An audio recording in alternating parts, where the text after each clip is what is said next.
Government exam MCQ hub में आपका स्वागत है। पहला प्रश्न है, मानव शरीर में गुर्दों की संख्या कितनी होती है?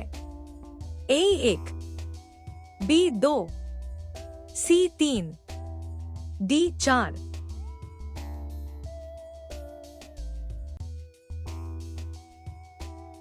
सही उत्तर है ऑप्शन बी 2। अगला प्रश्न है, मानव गुर्दा किस आकार का होता है? ए गोल, बी बेलनाकार, सी सेम के आकार का, डी त्रिकोणीय।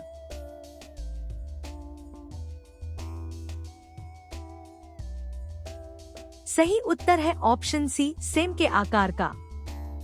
अगला प्रश्न है, गुर्दे की संरचनात्मक एवं क्रियात्मक इकाई क्या कहलाती है? ए न्यूरॉन, बी नेफ्रॉन, सी एल्वियोलस, डी ऑस्टियोन।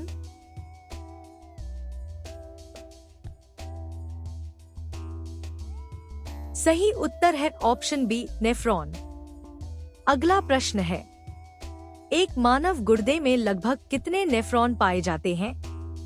ए 10,000, बी 1 लाख, सी 10 लाख, डी 50 लाख।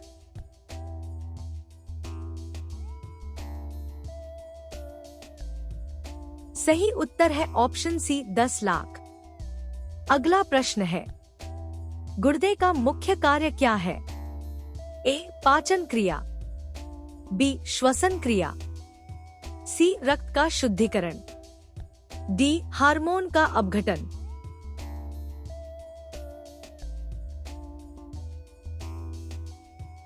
सही उत्तर है ऑप्शन सी रक्त का शुद्धिकरण। अगला प्रश्न है, गुर्दे का दूसरा मुख्य कार्य क्या है? ए रक्त का निस्यंदन, बी पुनःअवशोषण, सी पाचन क्रिया, डी श्वसन क्रिया।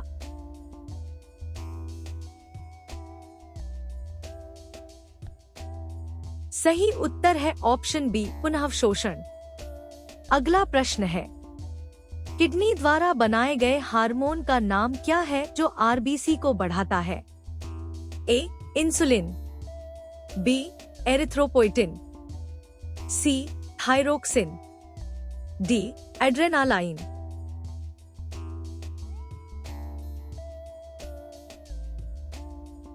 सही उत्तर है ऑप्शन बी एरिथ्रोपोइटिन। अगला प्रश्न है, डायलिसिस प्रक्रिया का मुख्य उद्देश्य क्या है? ए रक्त में यूरिया मिलाना, बी रक्त से अपशिष्ट पदार्थों या यूरिया को अलग करना, सी रक्त को ऑक्सीजन देना, डी रक्तचाप बढ़ाना।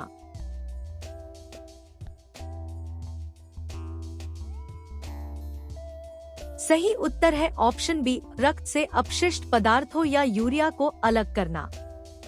अगला प्रश्न है, रक्त का निस्यंदन गुर्दे के किस भाग में होता है? ए हेनले का लूप, बी बॉमन कैप्सूल, सी कलेक्टिंग नलिका, डी रीनल पेल्विस।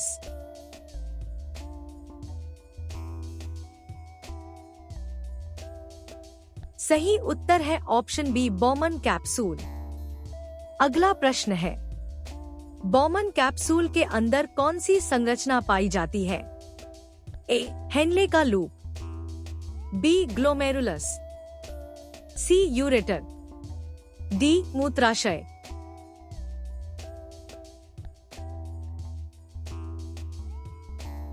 सही उत्तर है ऑप्शन बी ग्लोमेरुलस।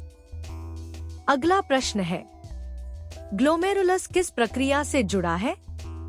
ए पुनःअवशोषण, बी निस्यंदन, सी स्राव, डी उत्सर्जन।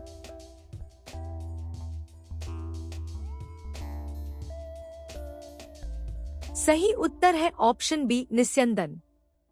अगला प्रश्न है, पुनःअवशोषण की प्रक्रिया मुख्यतः कहाँ होती है?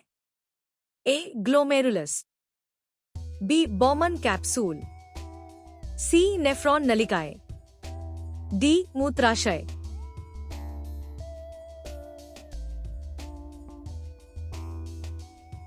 सही उत्तर है ऑप्शन सी, नेफ्रॉन नलिकाएं। अगला प्रश्न है, जल के पुनर्शोषण को कौन सा हार्मोन नियंत्रित करता है? ए इंसुलिन, बी एडीएच, सी थायरॉक्सिन, डी एरिथ्रोपोइटिन।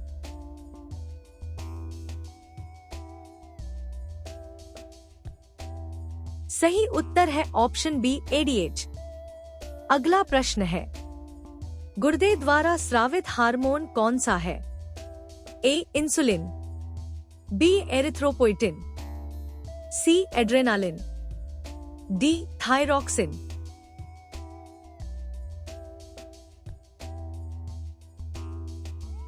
सही उत्तर है ऑप्शन बी, एरिथ्रोपोइटिन। अगला प्रश्न है, वृक्क के अध्ययन को क्या कहा जाता है? ए कार्डियोलॉजी, बी नेफ्रोलॉजी, सी यूरोलॉजी, डी एंडोक्राइनोलॉजी।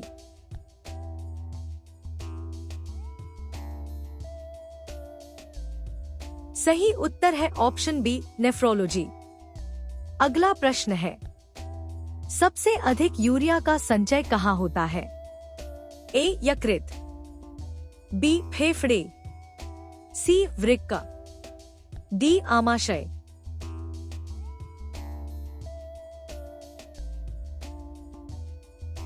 सही उत्तर है ऑप्शन सी, वृक्क। अगला प्रश्न है, वृक्क के बाह्य भाग को क्या कहते हैं? ए मेडुला, बी कॉर्टेक्स, सी पेल्विस, डी कैलिक्स।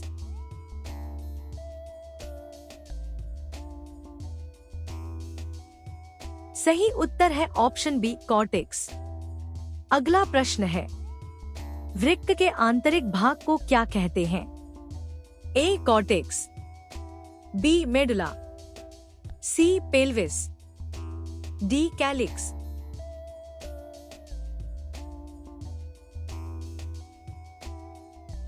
सही उत्तर है ऑप्शन बी, मेडुला। अगला प्रश्न है, बोमेन संपुटन मानव शरीर में कहाँ स्थित होता है? ए यकृत में, बी फेफड़ों में, सी वृक्क में, डी मूत्राशय में।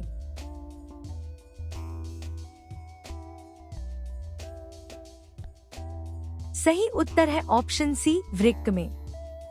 अगला प्रश्न है, वृक्क का हाइलम क्या है?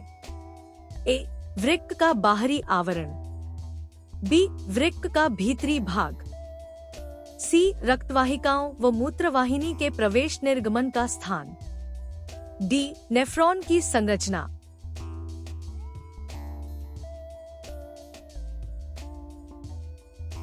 सही उत्तर है ऑप्शन सी, रक्तवाहिकाओं व मूत्रवाहिनी के प्रवेश निर्गमन का स्थान।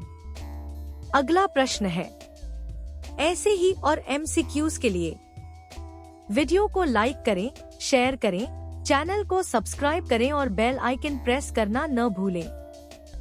धन्यवाद।